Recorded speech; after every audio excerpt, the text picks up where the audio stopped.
श्री स्वामी समर्थ. तुमचं स्वागत आहे आपल्या चॅनलमध्ये, ज्याचं नाव आहे होमस्टाईल कुकिंग.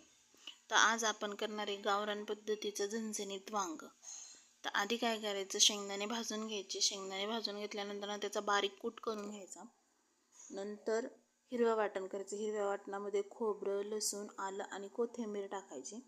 ते टाकल्याच्या नंतर 2 मोठे कांदे बारीक चिरून घ्यायचे. कांदे चिरून घेतल्याच्या नंतर त्याच्यात मसाला टाकायचा.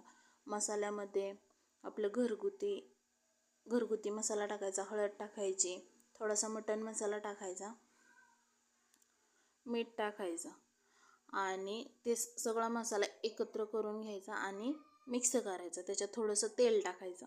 तेल टाकून मसाला मिक्स करून घ्यायचा. म्हणजे आपण वांगे चिरलेले असतात 4 फोडी करून, त्याच्यामध्ये तो मसाला चांगला भरून घ्यायचा.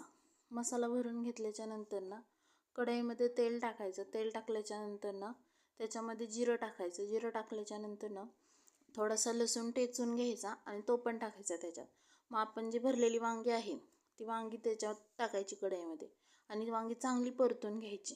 मग राहिलेला आपला थोडा मसाला असेल शिल्लक तर तो पण त्याच्यात टाकून द्यायचा. आणि मसाला पण चांगला परतून घ्यायचा.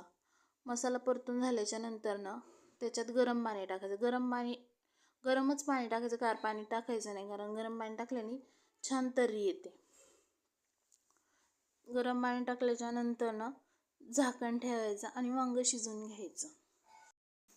तर वांग शिजलेलं आहे, झाकण काढून घ्यायचं आणि आता बघा वांग्याला कशी तर्री आलेली आहे.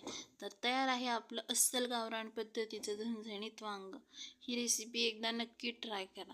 रेसिपी आवडली असेल तर आपल्या चॅनलला लाईक, शेअर अँड सबस्क्राईब नक्की करा. थँक्यू.